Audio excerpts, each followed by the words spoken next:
a verdade sombria da roça abandonada em Pernambuco.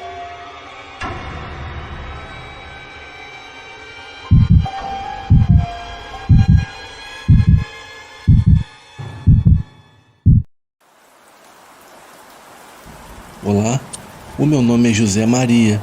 Eu tenho 79 anos e sou um senhor de idade. Eu não sei ler muito bem, muito menos escrever, por isso pedi um dos meus netos para ir escrevendo enquanto eu vou falando. Então, esse caso aconteceu em uma roça lá pelas bandas do interior de Pernambuco, onde haviam vários sítios, fazendas e outras roças pequenas. Naquele tempo a energia elétrica ainda não havia chegado naquela região, então vivíamos à luz de lamparinas e velas. Eu sou de uma família humilde e antes de morar naquela roça a gente vivia perambulando. Eu, a minha mãe, o meu pai e minha irmã, que ainda era um bebê. Eu acho que eu tinha lá por volta dos meus 17, 18 anos de idade. Eu era moço novo, ainda não conhecia os perigos do mundo. Encontrar aquela roça abandonada foi um dos milagres que Deus nos deu, pois pelo menos era o que achávamos. A roça estava abandonada, tinha uma pequena construção caindo aos pedaços e um poço muito fundo. Eu lembro de jogar uma pedra ali e escutar o barulho caindo no chão, então significava que não tinha água por ali. Sorte foi a nossa, que tínhamos um vizinho que tinha um cacimbão cheio d'água, então sempre que precisávamos, ele deixava a gente pegar. Na primeira noite, a gente dormiu em meio aos destroços da casa, até que no outro dia, o meu pai e eu construímos com o próprio material da natureza uma casinha bem simples, feita de pedaços de árvores como se fossem taipas, só que eram grossos, e prendemos com barro molhado que ficava duro quando seca. A nossa porta era um lençol e o nosso banheiro era lá para trás no meio dos matos mesmo. A gente sempre cavava um buraco antes de fazer qualquer necessidade. Mesmo com a casinha simples, estávamos felizes. O mesmo vizinho que nos dava água nos deu alguns móveis usados e velhos.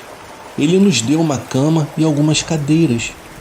Construímos um fogão a lenha também, com barro e alguns tijolos da casa que haviam sido destruída.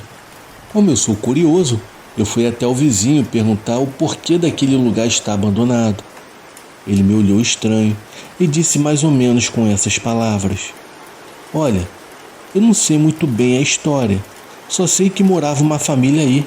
Eu acho que eram 2 irmãs, sendo que uma delas se apaixonou por um viajante e fugiu com ele. Porém, o pai acabou encontrando ela e não sei ao certo o que aconteceu depois. Só sei que eu ainda menino vi ele, a esposa e a outra filha saindo de casa levando tudo, menos a tal filha que havia fugido. Ela não saiu com eles e até hoje ninguém sabe o paradeiro dessa menina. Eu fui crescendo e ninguém nunca morou muito tempo aí. Às vezes pode até ser estranho, mas eu escuto gritos vindo dessa roça. Mas fique tranquilo, meu filho, às vezes é só falatório do povo." Quando o vizinho falou aquilo, eu senti um arrepio percorrer todo o meu corpo. Eu apenas escutei caladinho e sorri no final, concordando com ele que deveria ser apenas falatório.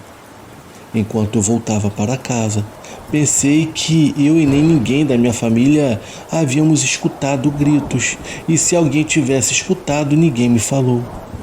Quando cheguei em casa, fui direto contar essa história para o meu pai.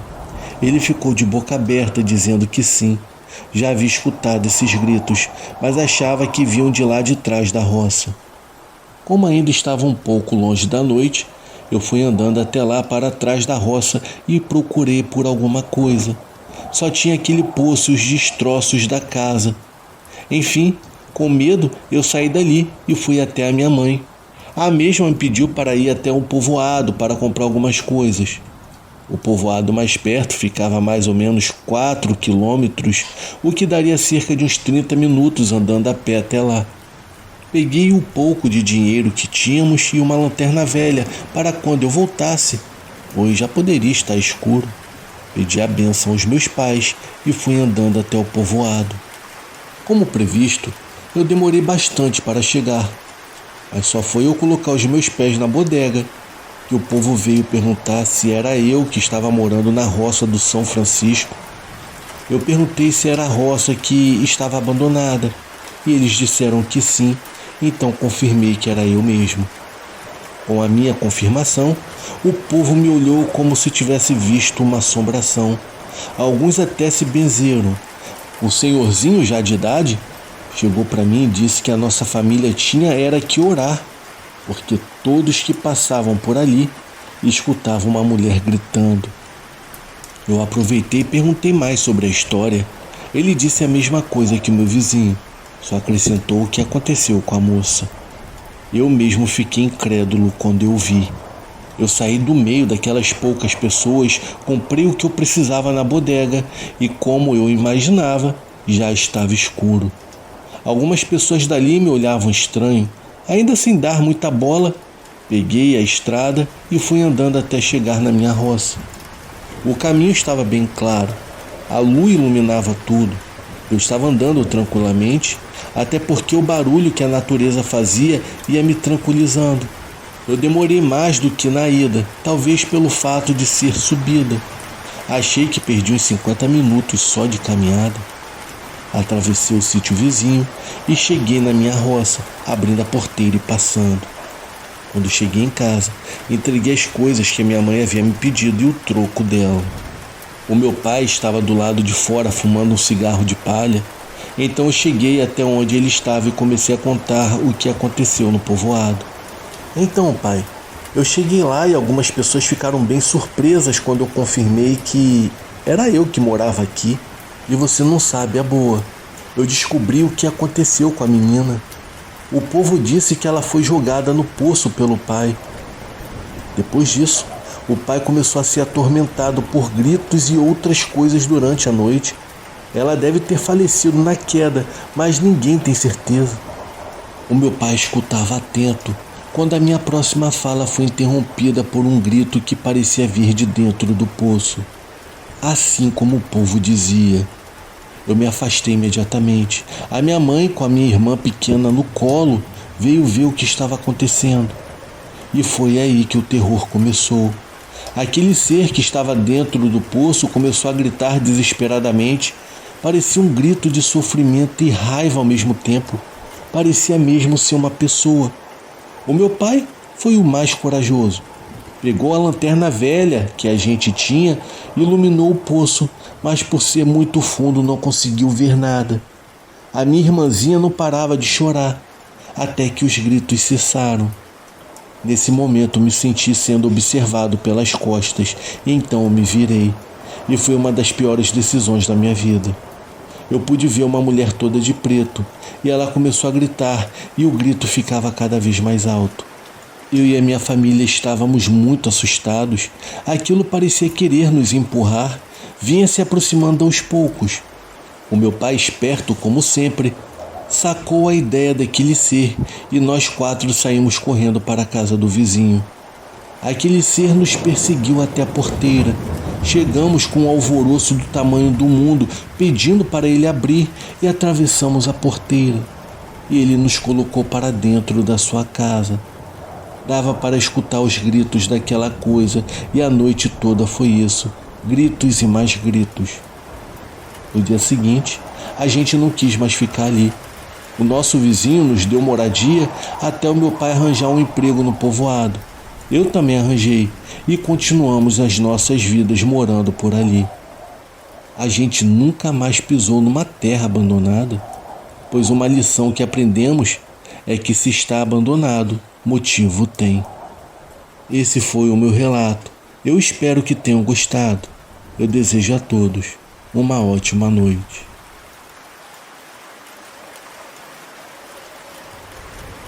A entidade que começou a me seguir no hospital.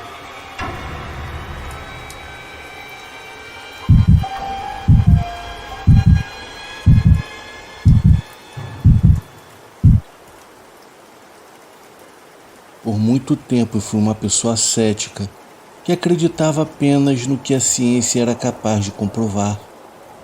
Eu confiava no método científico e no raciocínio lógico.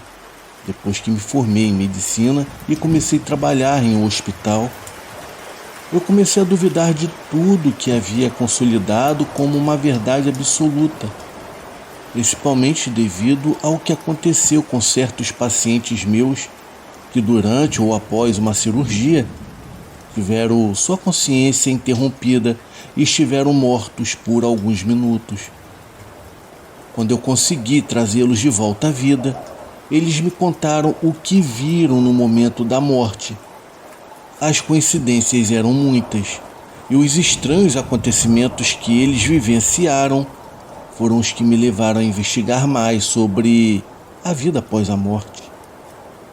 Eu conto aqui nesse relato um episódio sinistro que eu mesmo vivenciei e que mudou completamente a minha vida. A única coisa que eu peço, meu amigo, é que você, por favor, não releve o meu nome verdadeiro. Eu sou médico cardiologista há mais de 12 anos e, devido à minha profissão, eu convivo muito de perto com a morte. Eu tive a alegria de salvar muitos dos meus pacientes, mas nem todos conseguiram sobreviver. A primeira vez que eu comecei a questionar se havia alguma coisa além da morte do corpo foi com um paciente que sofreu um transplante de coração. Ela era uma mulher de 40 anos. No início, o seu organismo rejeitou um novo órgão, resultado em uma sequência de paradas cardíacas que levaram à reanimação cardiopulmonar. A mulher não reagiu, então rapidamente foi necessário utilizar o desfibrilador e colocar as placas sobre o seu peito, e não consegui fazê-la voltar. Eu já estava prestes a desistir quando ela reagiu. Eu passei um pouco mais de 3 minutos trabalhando na sua ressuscitação. Uma forte inalação fez com que ela voltasse à vida. Ao despertar, ela olhava ao redor com um grau extremo de confusão. O medo era visível em seus olhos. Foi muito estranho quando ela me segurou pela mão e, ao mesmo tempo, perguntou onde estava e por que havia voltado. Claro que naquele momento eu atribuí isso a uma confusão mental devido ao que havia acontecido. Quando eu consegui acalmá-la, eu a levei para a UTI com a intenção de monitorá-la o tempo todo, e quando ela estava mais tranquila, ela me chamou. Assim que eu tive um pouco de tempo, eu fui verificar seus sinais vitais e eu confirmei que ela estava bem. Ela começou a me contar as coisas que ela afirmava ter visto no além. Ela não era a primeira pessoa que dizia ter visto coisas, e eu, como médico, podia atribuir essas visões a dezenas de motivos, mas houve algo que me fez ouvi-la com mais atenção. Ela explicou detalhadamente que o seu espírito, ou a sua alma, se separou do seu corpo e flutuou sobre os médicos que tentavam ressuscitá-la. A cada fato específico que ela me dizia, ficava claro que realmente ela viu de outra perspectiva todo o trabalho de ressuscitação que fizemos. Ela descreveu fisicamente as enfermeiras e os 3 médicos estagiários que estavam comigo. Não haviam dúvidas, pelo menos para mim, de que ela sim conseguiu ver o seu corpo inerte na maca. Isso não foi tudo. Ela falou de uma luz branca que estava ao final de um imenso caminho escuro, seguramente para a maioria das pessoas.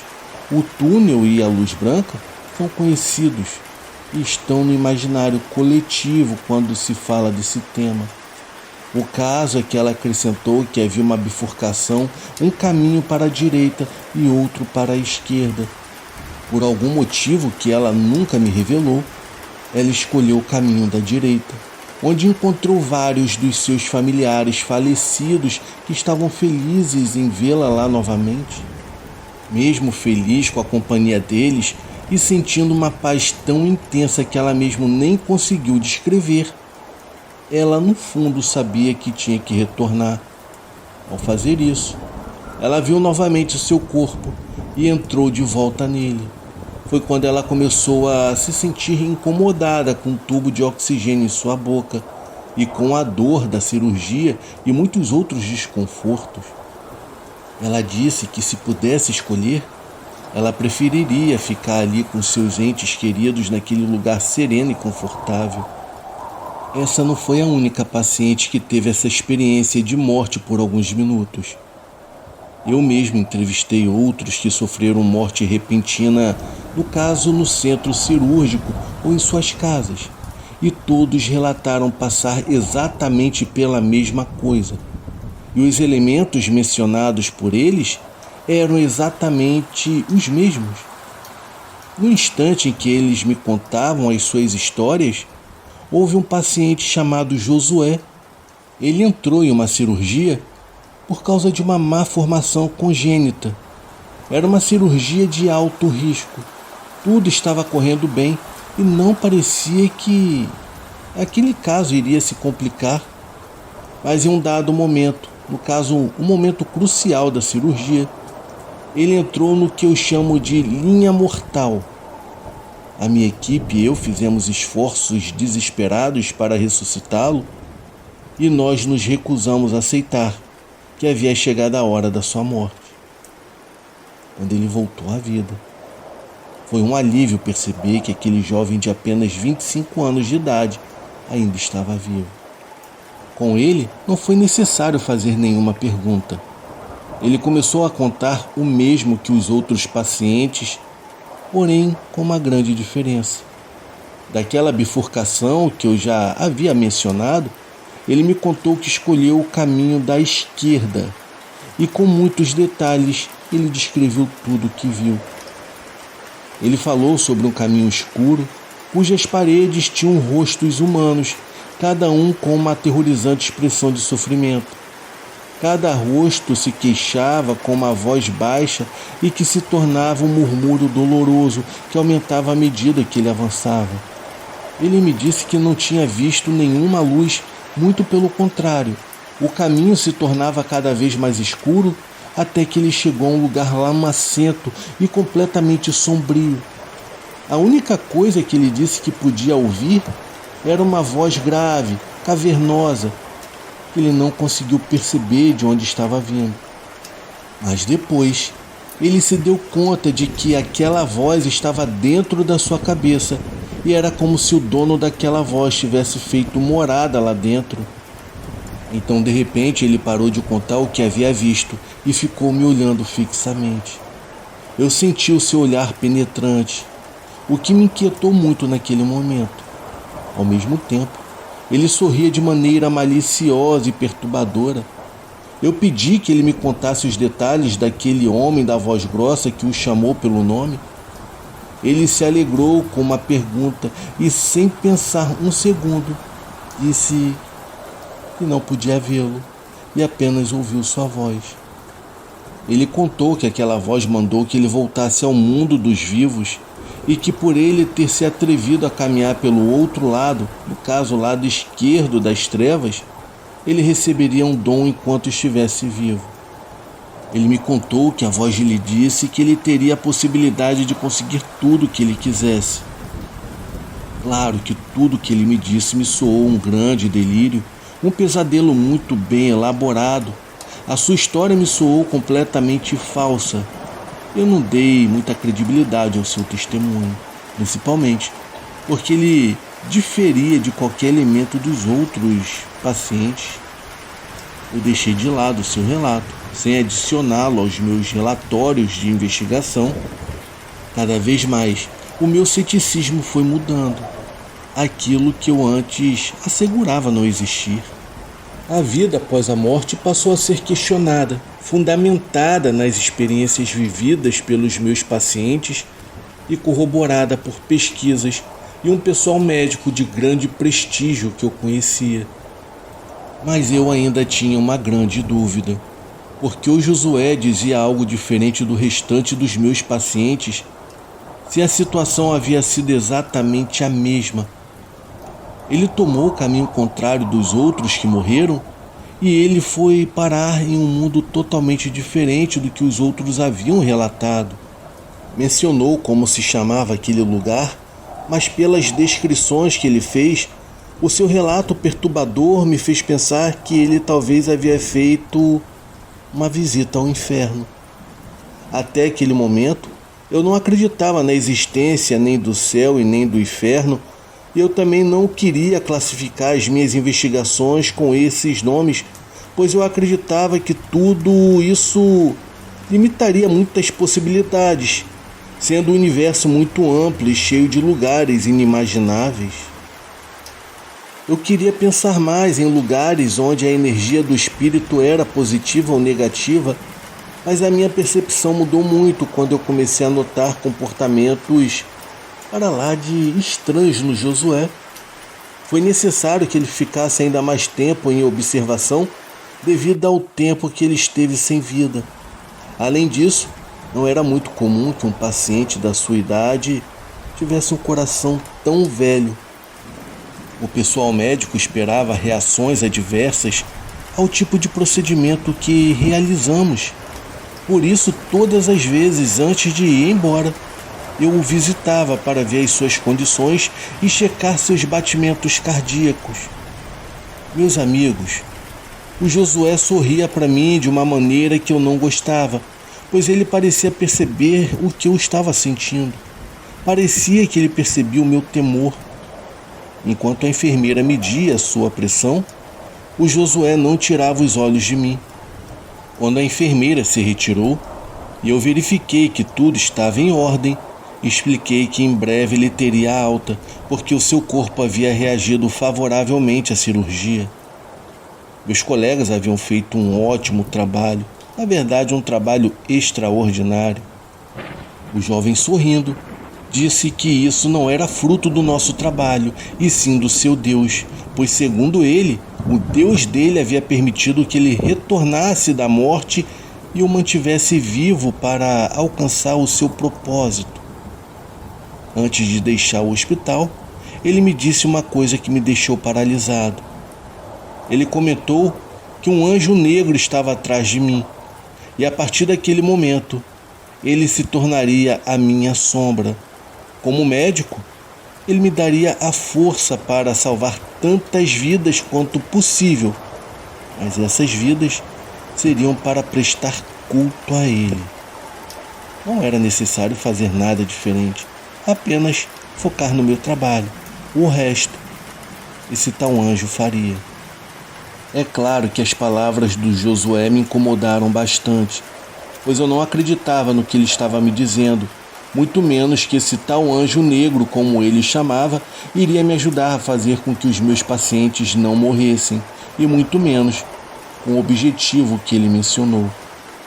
Minhas crenças estavam começando a mudar naquele momento, mas não a esse ponto. Então começaram a acontecer eventos inexplicáveis, que me deixaram perplexo.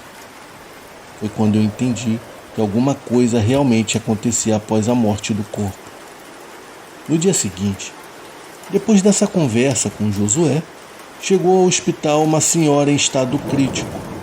Ela havia sofrido 2 paradas cardíacas bem sérias, tão sérias que na segunda ela perdeu a vida.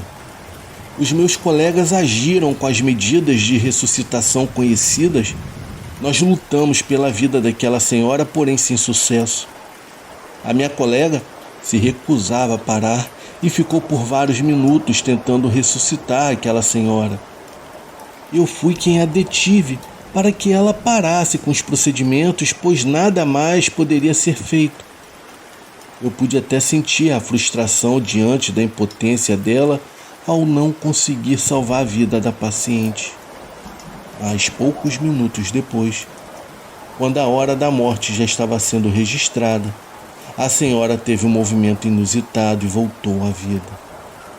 Todos ficamos surpresos com o que havia acontecido. Os seus sinais vitais começaram a se estabilizar e, pouco a pouco, ela foi se recuperando na sala da cirurgia.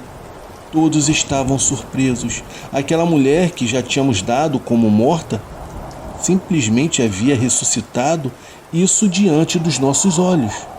Casos como esses são extremamente raros, mas acontecem. E é uma coisa normal na literatura médica desde muitos séculos. Aparentemente, isso não tem nada de sobrenatural.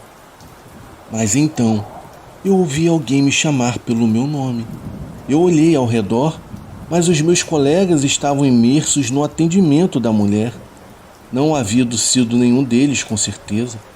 Ao olhar para o fundo da sala da cirurgia, eu vi uma pequena figura escura se movendo entre os aparelhos médicos. Foi questão de segundos e depois desapareceu. Naquele momento eu me lembrei das palavras do Josué, mas eu fiquei pensando que era praticamente impossível que aquelas coisas, que no caso ele havia me dito, realmente se tornassem realidade. Eu ainda duvidava muito do poder do demônio e até aquele momento eu não havia acreditado nas palavras dele. Os familiares da senhora ficaram muito contentes quando eu lhes disse que ela ficaria bem. Eles me abraçaram muito animados, pois eles haviam ouvido em outro hospital que as chances de sobrevivência dela eram muito baixas. E aquela notícia que eu estava lhes dando era um verdadeiro milagre. Depois de alguns dias, quando a senhora saiu da terapia intensiva e ela já estava em condições de falar, eu me aproximei para fazer as mesmas perguntas que eu sempre fazia aos outros pacientes que no caso tinham passado pela mesma experiência de quase morte que ela havia passado. Ela, assim como Josué, me falou sobre aquela mesma bifurcação e que ela havia tomado o caminho da esquerda. Meus amigos, as suas descrições foram exatamente iguais às do Josué. Isso deu um rumo diferente às minhas pesquisas e criou uma teoria diferente. Era verdade que existia vida após a morte, mas ela não era igual para todas as pessoas, isso dependendo do caminho que elas escolhessem. O que mais eu tento descobrir em minhas pesquisas é saber quais repercussões esse tipo de escolha tem na vida das pessoas. E foi a partir daquela ocasião que nenhum paciente morria na sala de cirurgia. Por mais grave que ele entrasse, e mesmo desenganado de maneira inexplicável, ele saía bem e se recuperava favoravelmente. Cada vez que uma pessoa ficava sem sinais vitais, eu via aquele ser se movendo dentro da sala. Eu cheguei a perguntar aos meus colegas se por acaso eles também notavam a presença de alguém dentro do centro cirúrgico. Eles me responderam que era normal que coisas estranhas acontecessem, como o movimento sem motivo aparente das macas ou dos carrinhos com material cirúrgico. Já era bem conhecido por todos que energias estranhas permaneciam dentro da sala de cirurgia, principalmente porque a morte estava presente, e também pelas almas das pessoas que iam. E era verdade o que eles diziam. De certa forma, estávamos acostumados a lidar com esses acontecimentos inexplicáveis. Eles também perceberam que algo acontecia quando eu operava algum paciente que de repente morria para depois voltar à vida, isso sem encontrar um motivo pelo qual a pessoa retornava a este mundo. Muitos pensamentos negativos vieram à minha mente. Eu me lembrei de tudo que o Josué havia me dito, que agora eu receberia os favores do demônio apenas porque eu ajudei um dos seus discípulos a sair da escuridão da morte. Agora eu teria a proteção e o favor dele. Eu tinha uma grande dúvida que começou a me gerar ansiedade e descontrole. Se agora ele estava a meu favor sem que eu pedisse, em algum momento ele me cobraria pelo favor recebido, mesmo sem eu lhe ter pedido nada. A partir daquele momento, eu deixei de lado as minhas pesquisas sobre a vida após a morte e me concentrei em pesquisar sobre o satanismo. Muitas pessoas prestavam culto a esse ser, faziam altares com a figura imponente do demônio, a quem ofereciam grandes e valiosos presentes. Eu comecei a entrar em um mundo completamente desconhecido do qual eu não tinha nenhum conhecimento, e por isso aquele ser foi se aproximando cada vez mais de mim, sem eu saber que poderia tê-lo afastado da minha vida. Mas como eu nunca soube como ele me concedia favores cada vez mais sem eu pedir nada, eu comecei a ganhar fama no hospital. Eu era conhecido como um médico que salvava vidas. Muitos pacientes me procuravam, especialmente quando tinham um diagnóstico desfavorável. Eu não posso negar que o meu ego inflou, e sem perceber, eu adquiri não só renome, mas também dinheiro e poder, o que não me incomodou muito. Pelo contrário, me fazia sentir muito bem. Ao meu ver, meus amigos, esse foi o meu grande erro. Não por ter dado fim a isso tudo, porque uma noite, enquanto eu dormia tranquilamente, eu fui acordado por um mau cheiro terrível dentro do meu quarto. A primeira coisa que eu pensei foi que algum rato deveria ter conseguido entrar no meu quarto e morrido embaixo da minha cama. Irritado com aquela situação, eu me levantei para procurá-lo, com os meus olhos semicerrados de sono. Eu me abaixei para verificar debaixo da cama, e através daquele lugar, eu vi pés que pareciam do outro lado da cama. Eu fiquei muito assustado, pois eu morava sozinho com meu cachorro. Com um medo que estremecia o meu corpo, eu levantei o rosto para ver quem se tratava. E meus amigos, ele estava parado me observando atentamente. Ao ver o medo refletido nos meus olhos, ele sorriu. Aquele mau cheiro de podridão aumentou, tendo que eu precisei cobrir o nariz, pois era difícil respirar. Sem saber o que fazer ou dizer, eu fiquei sentado no chão, procurando uma maneira de fugir da minha própria casa. Como se ele percebesse as minhas intenções, ele começou a se aproximar lentamente. Eu pude notar que a cada passo ele deixava sua marca no chão. Enquanto ele se aproximava de mim, eu fechei os meus olhos, pensando que ele me mataria ou levaria a minha alma com ele. Mas ao abrir os meus olhos novamente, ele já não estava lá. Ele havia desaparecido sem me fazer nenhum mal. Ainda tremendo de medo, eu procurei o meu cachorro para fugir de casa. Eu não ficaria ali pelo resto da noite esperando que ele aparecesse novamente a qualquer momento. Eu chamei o meu cachorro insistentemente, porém não obtive respostas.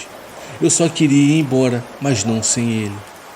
De repente, o vi no fundo do corredor deitado, parecendo dormir. Mas ao me aproximar, eu vi que o meu cachorro se encontrava morto. Eu saí com poucas coisas que eu tinha à mão e deixei a minha casa para não voltar mais.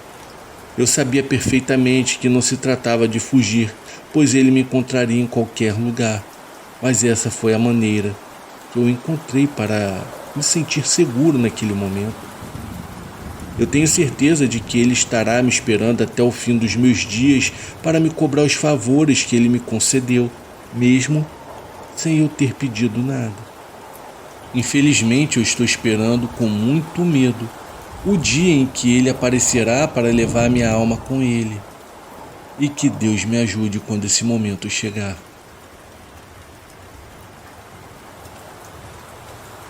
O que minha tia viu no caminho para o trabalho mudou tudo.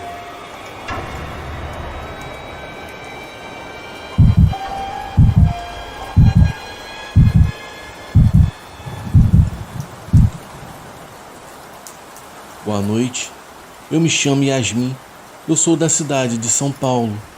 O que eu irei compartilhar com vocês é uma história verdadeira. Ela aconteceu com a minha tia Inês, isso já faz um tempo atrás. Algo que a marcou demais. E foi assim. O fato assustador que ela vivenciou aconteceu já faz algumas décadas. Isso foi nos anos 80. Naquela época, a minha tia morava em um sítio que era um pouco afastado do trabalho e a forma mais fácil e econômica de ir ao trabalho era de bicicleta ou de charrete. Ela optou por usar uma bicicleta, pois achava mais rápido e prático. A minha tia sempre passava pelas estradas de terra batida de forma tranquila. Nunca tinha medo de nada, conhecia bem o trajeto e nunca havia ocorrido nada de estranho com ela. Bom, pelo menos até aquele dia assustador. Como ela ia e voltava sozinha, levava na bolsa um canivete para sua proteção, mas nunca precisou ou imaginou que iria precisar usar. Enfim, teve esse dia em que ela entraria no serviço às 6h30 da manhã, porém como morava um pouco afastada, precisava acordar mais cedo. Então lá pelas 5 da manhã, ela já estava pronta para percorrer o caminho para não chegar atrasada. O meu avô sempre a acompanhava até o meio da estrada e a abençoava.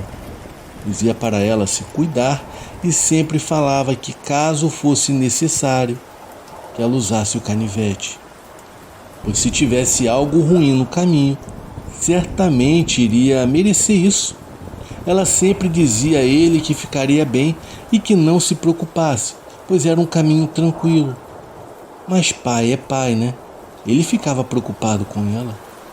Então se despediram e ela começou a sua pedalada. Foi nessa ocasião, enquanto ela seguia até o serviço, ainda com o sol recém-nascendo ao fundo, que ela teve essa experiência apavorante. Ela seguiu como sempre o caminho tranquila, distraída. A estrada estava vazia, silenciosa. Foi de repente que ela começou a escutar algo se mexendo no mato. Na hora ela começou a se sentir estranha e assustada, como se algo estivesse a perseguindo, escondido no mato que cercava a estradinha. Ela respirou fundo e começou a pedalar o mais rápido que pôde. Alguns metros à frente de onde ouviu aquele barulho de galhos trincando, ela resolveu se virar e olhar para trás. Foi aí que ela viu algo terrível e surpreendente. Segundo ela, o que viu foi a coisa mais grotesca que jamais imaginaria ver. Ela quase caiu da bicicleta com as pernas tremendo. Havia uma curva no caminho e ela conta que quase caiu nela de tanto susto. Ela descreveu a criatura como um ser peludo. Tinha as características de um javali, mas era 2 vezes maior.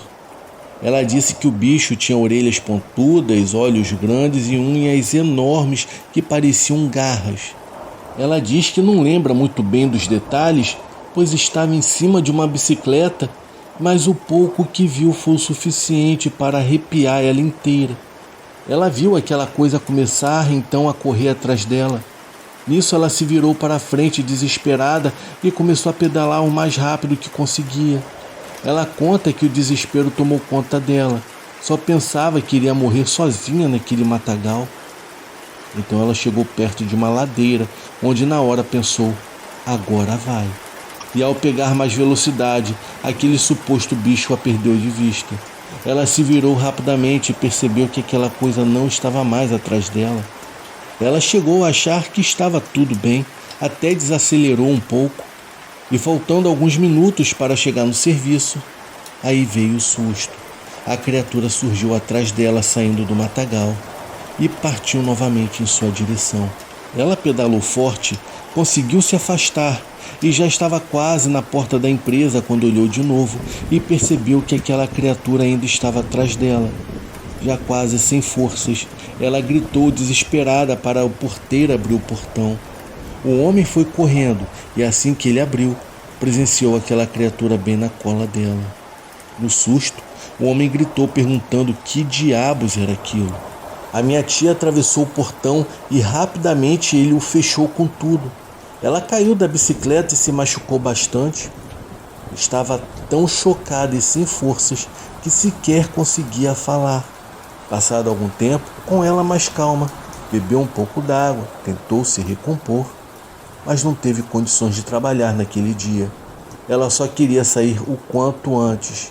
Então, um colega dela do serviço a levou de volta para casa. Chegando em casa, naquele estado, ela contou o que havia acontecido para os meus avós. Depois disso, o meu avô não deixou mais ela ir trabalhar sozinha. Fez questão de levá-la de carroça todos os dias até o trabalho. Pois bem, todos da minha família acreditam que aquela coisa que perseguiu a minha tia era de fato um lobisomem. E não foi a primeira vez que aconteceu algo parecido com a minha família. Temos outras histórias sinistras como essa. Quem sabe um dia eu conte aqui. Enfim, esse é o relato que eu queria compartilhar com vocês. Eu acredito na minha tia, pois não foi apenas ela que presenciou essa tal criatura. O porteiro da firma também viu aquela coisa. Eu já tenho certeza há tempos de que existem coisas nesse mundo que não conseguimos explicar. No caso, essas criaturas apavorantes são uma delas. Boa noite. Um encontro sobrenatural, a entidade demoníaca que surgiu do lixo em Guaxupé.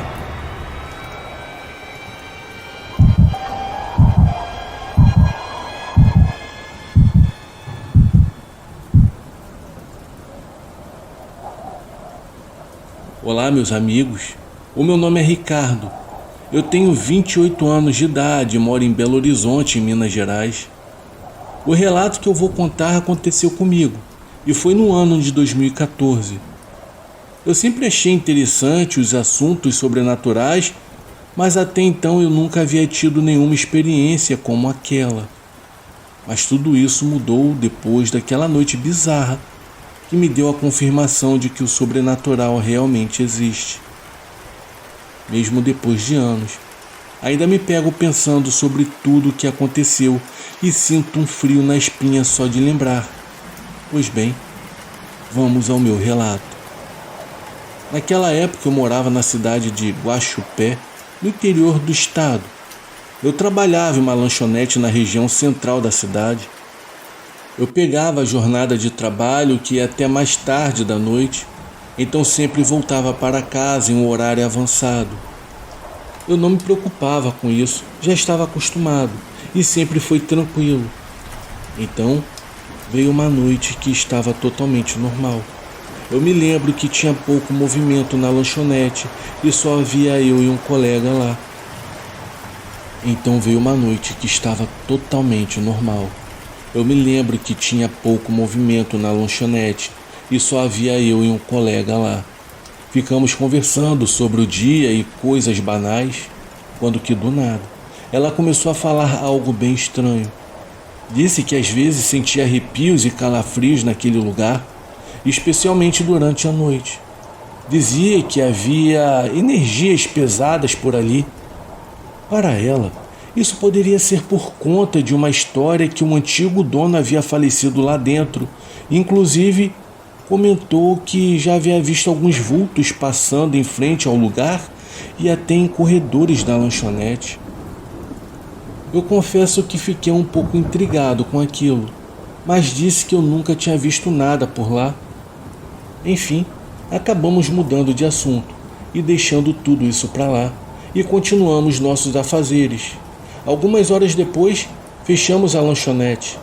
Eram mais 11 horas da noite. Eu me despedi da minha colega e fui rumo à minha casa. Como eu morava a cerca de 600 metros de onde trabalhava, eu ia e voltava andando mesmo. Nunca tive problemas com isso, pois era coisa de 10 minutos de caminhada. Eu seguia andando distraído e mexendo no celular. A rua já estava bem vazia pelo horário. Foi quando me aproximei de uma esquina, virei a cabeça e olhei em volta. Eu percebi algo bem estranho. Haviam muitos sacos de lixo espalhados pelo chão, o que não era muito comum naquela região. Então, olhei para o outro lado e tomei um grande susto. Do nada, eu vi alguns sacos de lixo que começaram a se mover como se tivesse alguém debaixo deles. Então, eu vi como se fosse um homem se levantando e saindo debaixo de um dos sacos pretos. De onde eu estava, não dava para ver direito. Estava bem escuro no local onde estavam largados os sacos. Eu senti um frio na espinha na mesma hora, até porque aquele lugar não era para ter tanto lixo jogado no chão. Eu me senti como estivesse em um lugar diferente. Não parecia ser a mesma rua que eu passava todos os dias. Aquele sujeito foi se levantando e ficando em pé. Nisso eu reparei. Ele parou e se virou em minha direção. Eu parei de caminhar na hora e comecei a reparar melhor o que era aquilo. E aquela coisa parecia não ter forma física. Era um vulto enegrecido e sem rosto. Eu entrei em pânico naquele momento. Quase deixei o meu celular cair no chão com medo que eu senti. Eu já sabia que aquela coisa não era um ser humano. Na hora eu pensei que poderia ser algum espírito, mas olhando melhor, estava mais para um demônio, pois aquele ser tinha uma aura maligna. Eu comecei a duvidar do que eu estava vendo. Eu pisquei os meus olhos e olhei no celular novamente. Então me espantei ao perceber que não havia passado nenhum minuto desde que eu havia chegado naquela esquina. Foi como se o tempo tivesse parado naquele lugar. Eu senti o meu coração acelerar. Então olhei novamente e aquela entidade estava um pouco mais próxima de mim. Nisso eu comecei a ouvir alguns grunhidos bizarros. Eram bem baixos, como se estivessem bem perto dos meus ouvidos. Mas o que me fez sair correndo de forma desesperada foi quando aquela coisa simplesmente deu mais 2 passos em minha direção e eu pude ouvir uma voz gutural chamando pelo meu nome. Ricardo! Aquilo foi aterrorizante. Eu entrei em um estado de pânico que jamais havia sentido antes. Eu arregalei os olhos e comecei a correr, atravessando a esquina. Um pouco mais à frente, eu me virei rapidamente para olhar e percebi que aquela coisa continuava lá, parada no mesmo local, virada em minha direção. O mais assustador é que, mesmo distante, eu ainda conseguia ouvir aqueles grunhidos na minha cabeça. Eu parei de correr e fechei os meus olhos. Eu fiquei ouvindo aqueles sons por mais alguns segundos. Então, do nada, tudo silenciou. Rapidamente eu abri os meus olhos e me virei, e aquela coisa havia desaparecido. Uma sensação de alívio começou a tomar conta de mim, mas o pavor ainda estava me dominando. Eu respirei fundo e voltei a correr para chegar em casa o mais rápido possível. Quando cheguei na frente do portão, olhei novamente no celular e quase infartei. Já passava da 1h da manhã. Isso mesmo. Foi como se tivesse levado mais de 1h30 para andar 600 metros, que é da lanchonete até a minha casa. Eu entrei e, na época, eu ainda morava com os meus pais. A minha mãe veio até mim preocupada pela demora. Eu nunca costumava chegar tão tarde durante a semana. Na hora eu resolvi não contar nada. Inventei uma desculpa qualquer e fui para o meu quarto tentar dormir. Mas isso foi uma tarefa quase impossível, pois eu não conseguia tirar da cabeça aquela imagem e aquela voz falando meu nome. Eu só adormeci pelo cansaço depois das 5h da manhã, com meu coração a 1000 por hora. Enfim, esse é o meu relato. Eu não sei o que era aquela coisa. Eu não sei se tratava de alguma assombração ou algum demônio, mas fazendo algumas pesquisas sobre o assunto, eu descobri que algumas entidades gostam de estar no meio da podridão e da sujeira, e normalmente são demônios, o que explica o porquê dele agir do meio daquele lixo jogado no chão. Eu não sei o que queria e como sabia o meu nome, mas nesse caso é melhor eu nem saber. Só de imaginar que algo assim sabe quem eu sou é de gelar a espinha.